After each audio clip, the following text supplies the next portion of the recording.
A meeting happened in 1974. No cameras, no press conference, no headlines the next morning. Just two governments, one desert kingdom, and a handshake that quietly changed the global economy for the next 50 years. Most people have never heard of it, but you've lived inside the consequences your entire life. Every time you bought fuel, every time inflation suddenly got worse, every time America printed trillions of dollars and somehow didn't collapse, every time a country challenged the global financial system and suddenly faced sanctions, pressure, or war. This is the story of the petrodollar. And once you see it, you start seeing it everywhere. August 15th, 1971, Sunday night. President Richard Nixon walks onto television, calm voice, confident posture, like a man announcing something temporary. But what he was about to do would permanently change money itself. For decades, the global system worked on one simple promise.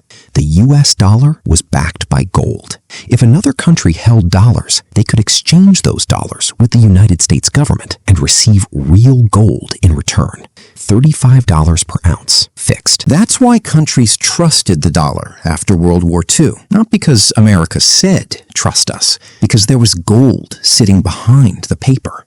But by the late 1960s, America had a problem. The Vietnam War was expensive, government spending exploded, and the US started printing far more dollars than it had gold to support. Other countries noticed, France especially.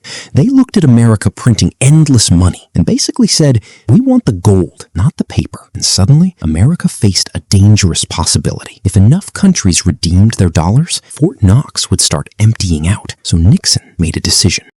On a Sunday night, without asking the rest of the world, he closed the gold window. Just like that, the dollar stopped being redeemable for gold.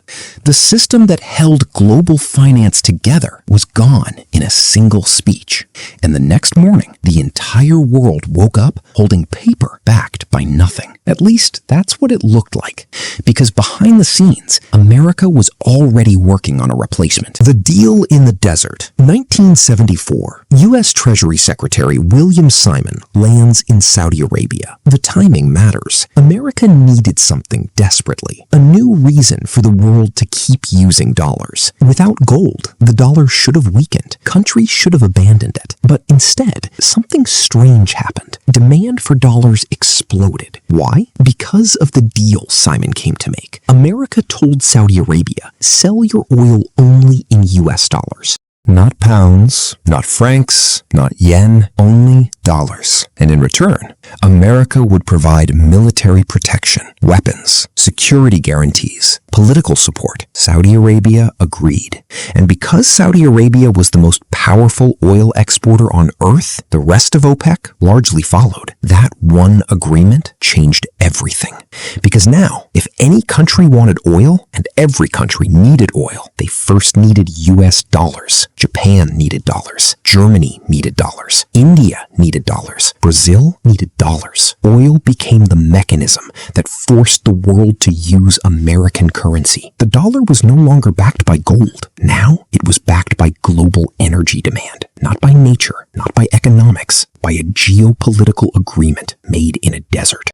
And once countries started accumulating dollars to buy oil, they had a new problem. What do you do with all those dollars? Most countries recycled them back into America. They bought US Treasury bonds, US assets, US debt, which meant America gained something no empire had truly possessed before. It could print the currency the entire world needed. Most countries must earn money before they spend it. America could issue debt and the world would finance it because the world needed dollars to function. That kept US borrowing costs low. It helped finance wars, stimulus, deficits, decades of spending. The world needed oil. Oil needed dollars. Dollars flowed back into America, a giant loop. And for a long time, it walked. Emeka is 41. He lives in Port Harcourt, Nigeria. Nigeria is one of the largest oil exporters in Africa. As a child, Emeka used to see gas flares burning across the night sky and think, we must be rich. But oil wealth and currency power are not the same thing. Oil is sold in dollars. Nigeria spends in naira. Emeka runs a logistics company. He watches the exchange rate the way some people watch the weather. Because every swing in the dollar changes his costs, his suppliers, his margins, his family. He never voted in America. He never helped build the financial system.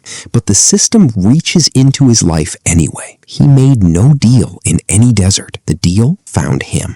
2022, Russia invades Ukraine. The U.S. and its allies freeze roughly $280 billion of Russia's foreign reserves. And suddenly, countries around the world realize something uncomfortable. The dollars they're holding aren't neutral. They can become political weapons. That moment changed conversations overnight. China noticed. Saudi Arabia noticed. And a question that once sounded impossible suddenly became serious. What if we trade without the dollar? China had been preparing quietly for years. Currency swap agreements, yuan-based trade, oil futures priced in yuan. Then the symbolic shift nobody ignored. Saudi Arabia, the very country whose partnership helped create the Petrodollar, said it was open to selling oil to China in yuan. Same country, different century, very different conversation.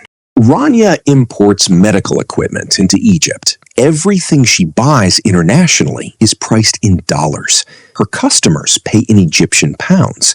When the Federal Reserve raised interest rates aggressively in 2022, the dollar surged. Her costs went up 40% in a year. She wasn't in New York. She had never heard Jerome Powell speak. But his decisions reached her business anyway, quietly at first, then all at once.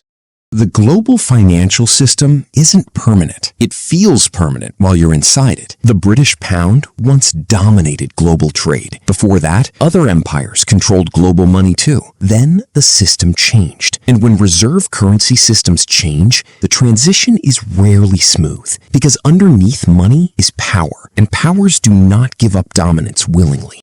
The petrodollar system shaped the modern world. Global trade, American influence, sanctions, debt, wars, entire economies rising and falling, all tracing back to a deal most people have never heard of, a handshake in a desert. And now that system is starting to crack, not in one dramatic collapse, quietly, in trade agreements, in oil contracts written in different currencies, in governments building backup plans, just in case. The people building the next monetary system already understand what's happening. The question is whether ordinary people will understand it before or after it changes the cost of everything in their lives. Next video, governments around the world are building the next version of money. Central bank digital currencies, programmable money, trackable money, money that can potentially be controlled in ways cash never was. Some countries have already launched them. Others are preparing right now. And buried inside these systems are decisions that could change what you're allowed to buy, how you buy it, and whether money in the future will still feel like freedom. See you there.